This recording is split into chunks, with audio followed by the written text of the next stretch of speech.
अच्छी खबर में किंतु की गुंजाइश न रह जाए और बुरी खबर से परंतु सच्चाई चुनकर लाए। ऐसी अच्छी और सच्ची खबरों के साथ आपके साथ मैं हूं नवजोत रंधावा। एक ऐसा शो जहां दिन की बड़ी खबर हम आपको आसान शब्दों में पॉइंट बाय पॉइंट समझाएंगे, यानी बड़ी खबर का सच्चा और अच्छा विश्लेषण। आज अच्छी और सच्ची खबरों में सबसे पहले सावधान, क्योंकि पहाड़ों से लेकर मैदानी इलाकों तक मौसम के तेवर बदल गए हैं। दिसंबर के दूसरे हफ्ते में टूटा है ठंड का रिकॉर्ड। महाकुंभ में नहीं होगी बिजली गुल, शिकायतों से सुविधाओं तक महाकुंभ ऑनलाइन। और साथ ही स्वर्ण जड़ित होगा रामलला का मंदिर, रामनगरी में आस्था का शिखर लगभग तैयार। अच्छी और सच्ची खबरों की शुरुआत करेंगे। सबसे पहले बात मौसम की कर लेते हैं, क्योंकि ठंड बढ़ गई है। पूरे उत्तर भारत में इन दिनों कड़ाके की सर्दी पड़ रही है। पहाड़ी राज्यों से लेकर मैदानी इलाकों तक तापमान में लगातार गिरावट दर्ज की जा रही है और इसके चलते आज सुबह दिल्ली का तापमान 4.5 डिग्री सेल्सियस तक दर्ज किया गया। एक दिन पहले भी राजधानी का न्यूनतम तापमान 4.9 डिग्री सेल्सियस दर्ज किया गया था। दिसंबर की शुरुआत में न्यूनतम तापमान 14 सालों में पहली बार 5 डिग्री सेल्सियस से नीचे पहुंचा है और उधर पहाड़ी राज्यों में फिर से बर्फबारी का दौर शुरू हो चुका है। पहाड़ से लेकर मैदान तक ठंड के तेवर को देखते हुए मौसम विभाग ने आने वाले दिनों के लिए अलर्ट जारी कर दिया है।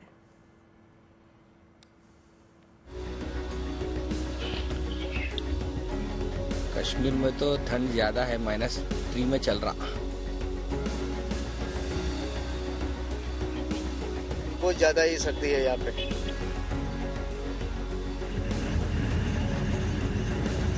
दो दिन से सर्दी ज्यादा हो गई है। ठंड में ऐसी गुजारा करते हैं, मिल जाता है तो खा लेते हैं, नहीं मिलता है तो कोई बात नहीं। नवंबर के महीने में भले ही सर्दी कम पड़ी, लेकिन दिसंबर के दूसरे हफ्ते में ठंड ने लोगों को ठिठुरने पर मजबूर कर दिया है। कहीं जोरदार बर्फबारी हो रही है, कहीं शीतलहर का खासा असर देखा जा रहा है।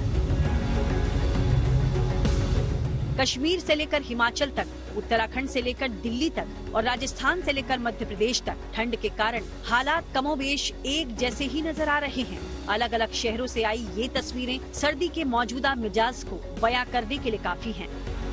मैदानी राज्यों से पहले बात पहाड़ी राज्यों की, जहां लगातार बर्फबारी का दौर इन दिनों जारी है। बर्फबारी से जुड़ी ये ताज़ा तस्वीरें कश्मीर के ऊंचाई वाले इलाकों की हैं, जहां रास्तों पर बर्फ, रेलवे ट्रैक पर बर्फ, खेतों में बर्फ, पहाड़ों और पेड़ पौधों पर भी बर्फ की मोटी परत जम चुकी है।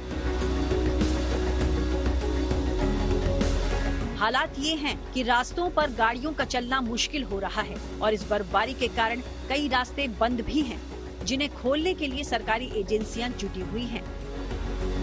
बर्फ की सफेद चादर ने फिर एक बार घाटी के जो पहाड़ी इलाके हैं उनको जो है अपनी लपेट में ले लिया है। बहुत खूबसूरत मंजर, सफेद चादर जो है बिछी हुई है और इस बार न सिर्फ पहाड़ी इलाके बल्कि कुछ हिस्से हैं मैदानी इलाकों के जहां सीजन की पहली बर्फबारी हुई है। इसके चलते ऑलरेडी अगर आप बात करें, कश्मीर इस वक्त एक सख्त सर्दी की चपेट में था और इस बर्फबारी के बाद जो है कोल्ड अटैक जो है बढ़ सकता है। मौसम विभाग का माने तो ये बर्फबारी जो है एक वीक वेस्टर्न डिस्टरबेंस की वजह से फिर एक बार जो बर्फ हुई है एक्टिव है जम्मू कश्मीर पे और उसके चलते न सिर्फ कश्मीर में बल्कि लद्दाख के भी कुछ इलाकों में जो है बर्फबारी हुई है। कश्मीर जैसी ही सर्दी इन दिनों हिमाचल और उत्तराखंड में भी देखने को मिल रही है। बर्फबारी और शीतलहर के कारण पारा लगातार गिर रहा है। इस जबरदस्त ठंड के चलते लोग घरों से बाहर निकलने से बच रहे हैं, खासकर सुबह और रात के समय। हालांकि जिन लोगों को जरूरी काम है उनको बाहर जाना पड़ रहा है और उन्हें ठंड से बचने के लिए अलाव तक का सहारा भी लेना पड़ रहा है। इन पहाड़ी राज्यों से आने वाली सर्द हवाएं उत्तर भारत के मैदानी राज्यों में भी अच्छा खासा असर दिखा रही हैं। इस शीतलहर के कारण नौबत ये है कि देश की राजधानी दिल्ली में तो आज सुबह तापमान 4.5 डिग्री सेल्सियस दर्ज किया गया, जबकि एक दिन पहले ही न्यूनतम तापमान 4.9 डिग्री दर्ज किया गया था। बड़ी बात ये कि दिसंबर की शुरुआत में न्यूनतम तापमान 14 सालों में पहली बार 5 डिग्री सेल्सियस से नीचे आया है। इस कड़ाके की ठंड से बचने के लिए कोई अलाव को घेर कर बैठा है तो कोई गर्मा गर्म चाय की चुस्की ले रहा है। बुधवार की सुबह राष्ट्रीय राजधानी दिल्ली में सर्दी ने सारे रिकॉर्ड तोड़ दिए, जहां देखा गया कि 4.9 डिग्री सेल्सियस के साथ इस सीजन की सबसे सर्द सर्दी नोट की गई, जिसके बाद मौसम विभाग ने भी शीतलहर को देखते हुए येलो अलर्ट जारी कर दिया। पिछले हफ्ते जहां मिनिमम टेम्परेचर 10 से 12 डिग्री के आसपास था, वेस्टर्न डिस्टरबेंस का ऐसा असर दिल्ली और एनसीआर के इलाके पे पड़ा कि मिनिमम टेम्परेचर सीधे घट के 4 डिग्री के आसपास पहुंच गया और इसके साथ दिल्ली में कड़ाके की ठंड की शुरुआत हो चुकी है, क्योंकि जो अनुमान है आने वाले वक्त में ये तापमान और गिरेगा। दिल्ली ही नहीं, उत्तर प्रदेश, हरियाणा, पंजाब, मध्य प्रदेश और राजस्थान भी इस वक्त शीतलहर की गिरफ्त में है। राजस्थान के फतेहपुर, शेखावटी, चूरू, माउंट आबू और सीकर समेत 5 जिलों में पारा 5 डिग्री से नीचे पहुंच चुका है और कुछ जगहों पर तो नौबत पानी जमने की आ गई है। इस ठंड के चलते बने हालात को देखते हुए प्रशासन की तरफ से लोगों के लिए रैन बसेरों और चौक चौराहों पर अलाव का इंतजाम किया गया है। मैं बीकानेर से चला हूँ, जयपुर जाऊंगा। यहाँ पे रास्ते में रुका था, आग देखी, अलाव के पास में रुक गया। मैंने की चाय पी लो थोड़ी। सर्दी जी 2 दिन से बढ़ गई है, ठंडी हवाएं चल रही हैं और अलाव का हम उपयोग कर रहे हैं। बढ़िया अलाव बैठे हुए हैं। मौसम विभाग का अनुमान है कि आने वाले दिनों में पारा और लुढ़केगा, जिसके चलते उत्तर भारत के राज्यों में लोगों को भीषण सर्दी का सामना करना पड़ सकता है। शीतलहर जारी रहेंगी, बारिश नहीं है अभी, मॉर्निंग में ठंडे रहेंगे, लोगों को जो है कपड़े निकालने पड़ेंगे। खासकर जो है फ्रॉस्टी वेदर रह सकता है बीच में ना, जैसे टेम्परेचर ज़्यादा कम हो जाते हैं काफ़ी, तो खासकर जो एग्रीकल्चर फील्ड्स हैं या इसके आसपास के एरियाज में आपको आइस टाइप बन जाता है, जो जम जाती है, उस तरह का सिनेरियो हो सकता है।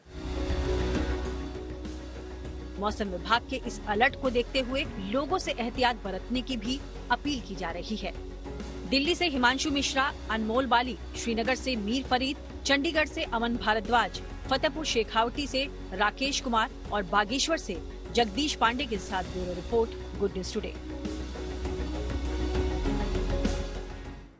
और अब बात महाकुंभ की कर लेते हैं, जिसके शुरू होने में सिर्फ 1 महीना बाकी है और ऐसे में सभी तैयारियों को वक्त पर पूरा करने के लिए सरकारी महकमों से पूरी ताकत झोंकी जा रही है। उत्तर प्रदेश का बिजली विभाग भी इस बार के महाकुंभ के लिए खास तैयारी कर रहा है। इन तैयारियों के तहत वो QR कोड जैसा डिजिटल तरीका भी अपना रहे हैं, ताकि कुंभ के दौरान बिजली से जुड़ी समस्याओं का फौरन निपटारा किया जा सके। महाकुंभ से जुड़ी इन तैयारियों के बीच ही प्रधानमंत्री नरेंद्र मोदी अब से कुछ ही घंटों बाद प्रयागराज पहुंचने वाले हैं, जहां वो कुंभ के सफल आयोजन के लिए संगम तट पर गंगा पूजन करेंगे।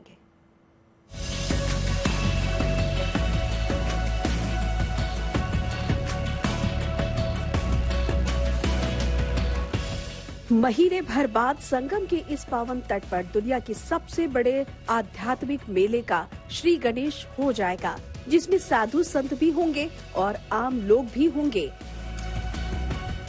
नेता भी आएंगे और कलाकार भी शामिल होंगे, खिलाड़ी भी आएंगे और विदेशी मेहमान भी होंगे, जिनकी मेजबानी के लिए तीर्थराज प्रयागराज तैयार हो रहा है। इन तैयारियों के तहत बिजली विभाग भी पीछे नहीं है। पूर्वांचल विद्युत वितरण निगम लिमिटेड न सिर्फ पूरे शहर को बल्कि मेला क्षेत्र को रंग बिरंगी LED लाइट से रोशन करने में जुटा है। अपने इस काम में इस बार बिजली विभाग डिजिटल तरीका भी अपना रहा है। मेले में हम 67,000 LED लाइट लगा रहे हैं। जो भी रोड्स होंगे उस पे अलग अलग वाटेज की लाइटें होंगी, ताकि पूरे मेले में अच्छी लुमेन, अच्छा प्रकाश की व्यवस्था रहे। और इसके अलावा हम लोगों ने बेहतर व्यवस्था के लिए, बैकअप के लिए 85 नग जनरेटर भी लिए हैं। जो हमारे 85 उपकेंद्र बनेंगे 2x400 के, सभी पे ऑटोमेटिक हमारे जनरेटर उपलब्ध होंगे। ये 2 क्षमता के हैं, 125 kVA के है, 58.5 kVA के है। इसके अलावा प्रथम बार इस बार कुंभ में हम लोगों ने सोलर हाइब्रिड लाइट का प्रयोग किया है। सोलर हाइब्रिड लाइट दोनों मोड में काम करती है, सोलर से भी चार्ज होती है, बिजली से भी चार्ज होती है। और ये जैसे ही शाम होगा ये स्वतः ऑन हो जाएगी लाइट्स। ये तस्वीरें बिजली विभाग की इसी डिजिटल पहल की गवाही दे रही है। बिजली के खंभों से लेकर LED लाइट्स पर QR कोड लगा दिए जा रहे हैं। बिजली विभाग की तरफ से बताया गया है कि इनकी कोशिश करीब 50,000 बिजली के खंभों पर QR कोड लगाने की है। इस डिजिटल पहल के पीछे बिजली विभाग का मकसद ये है कि महाकुंभ के दौरान बिजली से जुड़ी समस्याओं का तुरंत समाधान किया जा सके। इसके लिए खंभों पर लगे QR कोड को स्कैन कर अपनी शिकायत दर्ज करानी होगी, जिसके कुछ देर बाद समस्या के समाधान का दावा बिजली विभाग कर रहा है। बार मेले में हम लोग ने एक नया प्रयोग किया है QR coding. QR coding basically ये है कि जितने भी हमारे मेले में 50,000 पोल लगेंगे, उन सभी पोलों पे हम QR कोड लगाएंगे। उस QR कोड के माध्यम से कोई भी श्रद्धालु उसको स्कैन करके अपना फीडबैक दे सकता है। सपोज अगर किसी के टेंट में लाइट नहीं है तो अपने सामने लगे खम्भे पे QR कोड स्कैन करेगा, उसको एक सिंपल फॉर्म मिलेगा, गूगल फॉर्म, उस पे वो जैसे ही लिखेगा कि मेरे टेंट में लाइट नहीं है, वो कंप्लेन ऑटोमेटिक मेरे सिस्टम में आ जाएगी और यहाँ से वो संबंधित एरिया के जेई और कार्यदायी संस्था को असाइन कर दी जाएगी, जिससे उसकी कंप्लेन तुरंत अटेंड हो जाए। महाकुंभ से जुड़ी इन तैयारियों के बीच ही अब से कुछ घंटों बाद प्रधानमंत्री नरेंद्र मोदी प्रयागराज पहुंचने वाले हैं, जिनके दौरे से जुड़ी सभी तैयारियां करीब करीब पूरी कर ली गई हैं। इन्हीं तैयारियों का जायजा लेने के लिए प्रदेश के मुख्यमंत्री योगी आदित्यनाथ प्रयागराज पहुंचे। बताया जा रहा है कि पीएम अपने इस दौरे पर न सिर्फ 6,670 करोड़ रुपए से अधिक की कई विकास परियोजनाओं का उद्घाटन करेंगे, बल्कि कुंभ के सफल आयोजन के लिए संगम तट पर पूजा अर्चना भी करेंगे। जानकारी के मुताबिक पीएम मोदी के हाथों जिन परियोजनाओं का उद्घाटन किया जाएगा, उनमें ज्यादातर सड़क और कॉरिडोर प्रोजेक्ट्स हैं। इसके अलावा वो AI चैटबॉट कुंभ सहायक को भी लॉन्च करेंगे, जो श्रद्धालुओं को महाकुंभ से जुड़ी सभी जानकारियां 10 से अधिक भाषाओं में उपलब्ध करवाएगा। और ये chatbot Google navigation, interactive conversation और व्यक्तिगत GIF की सुविधा से भी लैस होगा। प्रयागराज से आनंद राज के साथ Pankaj Srivastava, bureau report, good news today. 13 जनवरी से महाकुंभ की शुरुआत हो जाएगी। ऐसे में उत्तर प्रदेश सरकार की तरफ से देश के सभी राज्यों और केंद्र शासित प्रदेशों में कुंभ को लेकर न्योता भेजा जा रहा है और ये न्योता लेकर जा रहे हैं योगी कैबिनेट के मंत्री। और इसी कड़ी में आज 2 मंत्री जम्मू कश्मीर पहुंचे हैं, जिनसे बात की हमारे सहयोगी सुनील जी भट्ट ने। महाकुंभ मेले की शुरुआत 13 जनवरी 2025 से होने जा रही है उत्तर प्रदेश के प्रयागराज में, और इसको लेकर उत्तर प्रदेश की सरकार जो है लगातार तैयारियों में जुटी हुई है। और आज यहां पर जम्मू में उत्तर प्रदेश सरकार के 2 मंत्री पहुंचे हैं, अनिल कुमार और दानिश आजाद अंसारी। दरअसल उत्तर प्रदेश सरकार ने एक मुहिम चलाई है, कैंपेन चलाया है, हर राज्यों में वो जा रहे हैं, हर केंद्र शासित प्रदेश में जा रहे हैं और लोगों को अवगत करा रहे हैं इस मेले के बारे में और लोगों को न्योता भी दे रहे हैं। इसी विषय पर बातचीत करने के लिए हमारे साथ इस समय जुड़ चुके हैं उत्तर प्रदेश सरकार के मंत्री अनिल कुमार। अनिल जी, महाकुंभ मेले की शुरुआत होने जा रही है, इसको लेकर जो उत्तर प्रदेश सरकार है, किस तरह की तैयारियां इस बार हो रही है? क्योंकि महाकुंभ मेला जो है बहुत बड़ा मेला है, करोड़ों की संख्या में विश्व भर से लोग आते हैं, श्रद्धालु आते हैं, तो कैसी तैयारियां? तैयारियां पूरी हैं हमारी। और आज हम लोग जम्मू कश्मीर में आए हैं और मैं और दानिश अली जी आए हैं। हम लोगों ने अभी आपके माध्यम से, प्रेस के माध्यम से सभी लोगों को आमंत्रण और निमंत्रण दिया है इस महाकुंभ में आने के लिए। एक ये बड़ा धार्मिक कार्यक्रम है जिससे हमारी देश की संस्कृति का पता लगता है। यहाँ पर जो यहाँ जम्मू कश्मीर के जो मुख्यमंत्री हैं उमर अब्दुल्ला और जो उनके कैबिनेट के साथी हैं, जो यहाँ के विधायक गण हैं और दूसरे नेता हैं, क्या आप उनको आधिकारिक तौर पर न्योता देने आए हैं? व्यक्तिगत रूप है, आधिकारिक माननीय मुख्यमंत्री जी का और प्रधानमंत्री जी की ये मंशा है कि इस बड़े कार्यक्रम में, जो धार्मिक कार्यक्रम है, जो एक देश को एक बड़ा संदेश भाईचारे का और धार्मिक रूप से, सामाजिक रूप से देता है, तो इसमें राजनीति से ऊपर उठकर सभी लोगों को आना चाहिए। और हम लोग निमंत्रण देने के लिए सभी लोग जा रहे हैं। आज हम लोग मुख्यमंत्री जी के निर्देश पर यहाँ लोग आए हैं, हम और दानिश जी, तो हम निमंत्रण सभी के लिए आए हैं। सभी पार्टियों के नेताओं को न्योता मिलेगा? सभी को न्योता मिलेगा और सभी को आना भी चाहिए। आगे बढ़ते हैं, बात करेंगे स्वर्ण जड़ित होने जा रहे रामलला के मंदिर की। रामनगरी अयोध्या में बन रहे भव्य राम मंदिर के 5 मंडपों में से एक रंग मंडप का शिखर पूरी तरह से बनकर तैयार हो गया है। 161 फीट ऊंचे राम मंदिर के मुख्य शिखर भी लगभग तैयार हो गए हैं। राम जन्मभूमि पर हो रहे भव्य मंदिर का निर्माण लोअर प्लीत से लेकर शिखर तक नागर शैली में किया जा रहा है।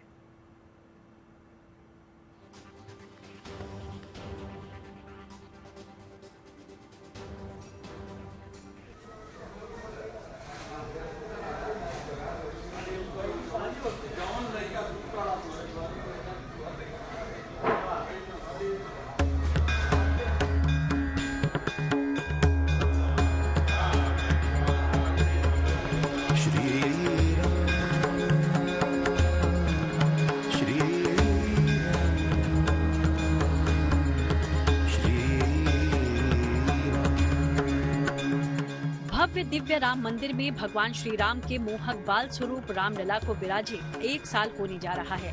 ठीक 1 महीने बाद 11 जनवरी को प्राण प्रतिष्ठा की वर्षगांठ प्रतिष्ठा द्वादशी समारोह को भव्य उत्सव के रूप में मनाने की तैयारी है।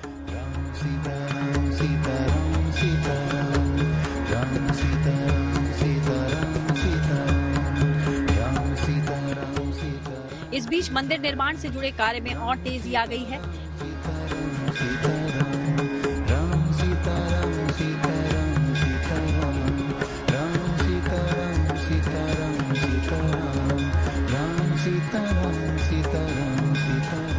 निर्धारित लक्ष्य के अनुरूप ही राम मंदिर निर्माण कार्य पूर्ण होने की दिशा में आगे बढ़ रहा है, जिस वजह से पल पल मंदिर की भव्यता भी बढ़ती जा रही है।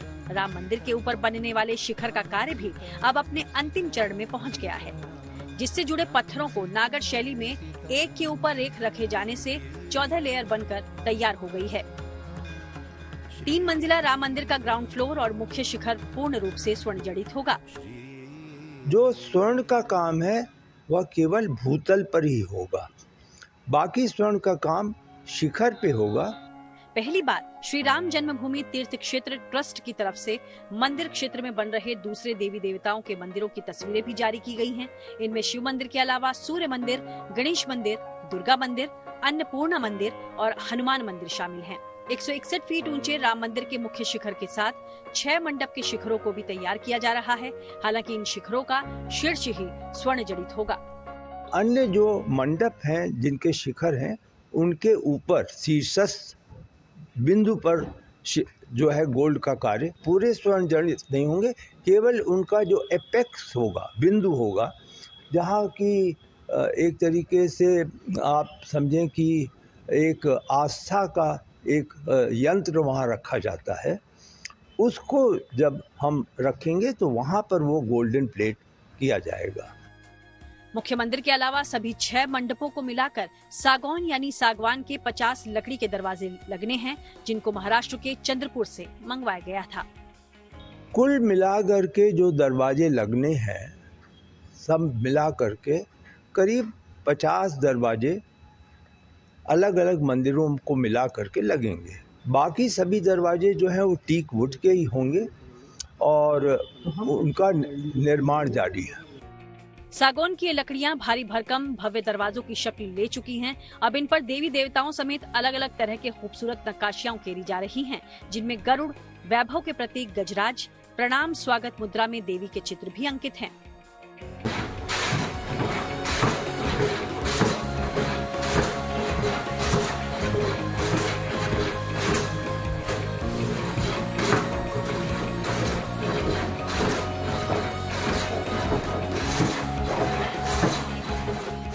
चंद्रपुर के सागौन यानी सागवान की सबसे बड़ी खासियत ये है कि इनमें दीमक या कीड़े नहीं लगते, जिसकी वजह से इन लकड़ियों की उम्र 700 साल से लेकर 1000 साल तक होती है।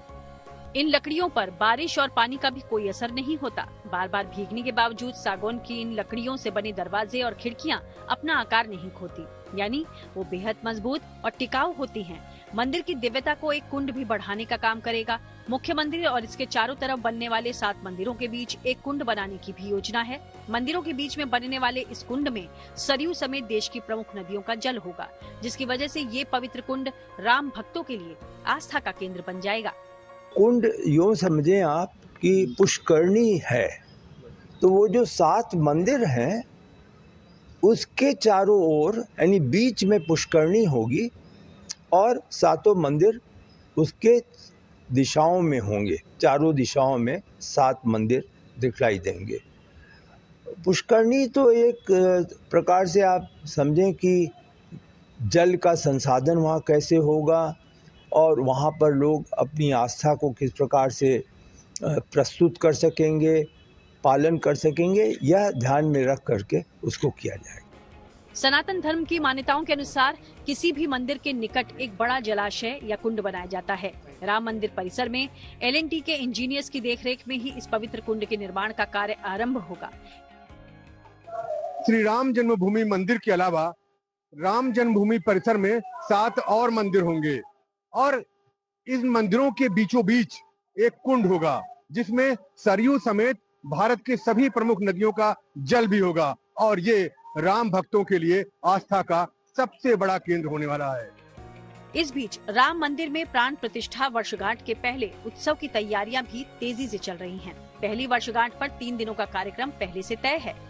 प्राण प्रतिष्ठा की पहली जयंती हम पौष शुक्ल द्वादशी तदनुसार 11 जनवरी को आयोजित करेंगे।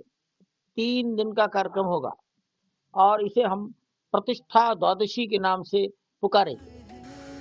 राम मंदिर परिसर में ऑडिटोरियम को छोड़कर जून 2025 तक निर्माण कार्य पूरा होने का लक्ष्य रखा गया है, जिनमें रामलला के दर्शन के लिए आने वाले श्रद्धालुओं के लिए तरह तरह की सुविधाएं भी शामिल होंगी।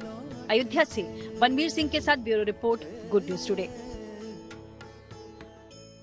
खबरें सच्ची होनी चाहिए, अच्छी खुद ब खुद लगती है। Navjot Randhawa signing off. आप सुनते रहिए गुड न्यूज, देखते रहिए गुड न्यूज टुडे।